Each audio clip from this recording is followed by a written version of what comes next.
300 kilo ગૌમાંસ ઝડપાતા ચકચાર। ઊન ખાડી કિનારેથી પકડાયું ગૌમાંસ। ભેસ્તાન પોલીસે 5 આરોપીઓની કરી ધરપકડ। પતરાની શેડમાં બાંધેલી 3 ગાય, 2 ભેંસ, 4 નાના પાડાને મુક્ત કરાવ્યા। રૂપિયા 3 લાખથી વધુનો મુદ્દામાલ કબજે। ઊન વિસ્તારના ગુલઝાર વિલા પાછળ રેડ તબેલાની આડમાં કરતા હતા ગો તસ્કરી। આરોપી ઝુબેર રહીમુદ્દીન શેખની ધરપકડ। આરોપી રાજુ બુધિયા રાઠોડ અને ઇમરાન ઇસ્માઇલ કુરેશીની ધરપકડ। મુસ્તાક ઉર્ફે રિયાઝ ઉર્ફે ચીકુ, મુનાફ શેખ, સમીર નૂરખાનની ધરપકડ। નઈમ સલીમ કુરેશી વોન્ટેડ જાહેર। આરોપી ઝુબેર કતલખાનાની દેખરેખ અને મજૂરી કામ કરતો હતો। ભેસ્તાન પોલીસે કાયદેસરની કાર્યવાહી હાથ ધરી છે।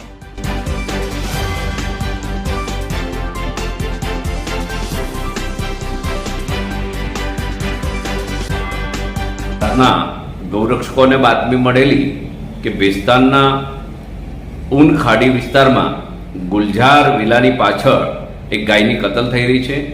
ભેસ્તાન પોલીસનો સંપર્ક કરી તેઓની સાથે ગૌરક્ષકોએ રેડ કરી તો ત્યાં એક ગાયની કતલ થઈ રહી હતી। મિત્રો, મહોરમ અને બીજા પણ તહેવારો આવવાની તૈયારી છે ને મહોરમ ચાલી રહી છે, તેમ છતાં આ કસાઈઓ, ગાય કાપવાવાળા લોકો હજી પણ બેફામ છે। પોલીસે 5 લોકોની ધરપકડ કરી છે। આ 5માંથી 4 લોકો એવા છે કે જે વારંવાર પશુઓની હત્યા કરવામાં ટેવાયેલા છે। મિત્રો, ગૌરક્ષકોની સક્રિયતાના કારણે આ એક મોડસ ઓપરેટિંગ બહાર આવી છે। જે લોકો વારંવાર પશુઓ લાવતા ને એક તબેલામાં રાખતા અને પછી ધીરે ધીરે એને એ પશુઓની કતલ કરવા માટે ખાડી કિનારે પશુઓને લઈ જતા।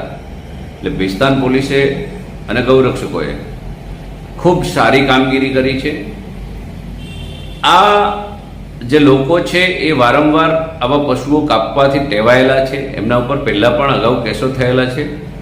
આ તમામ કસાઈઓ વિરુદ્ધ પાસા સહિતની કડક કાર્યવાહી થવી જોઈએ।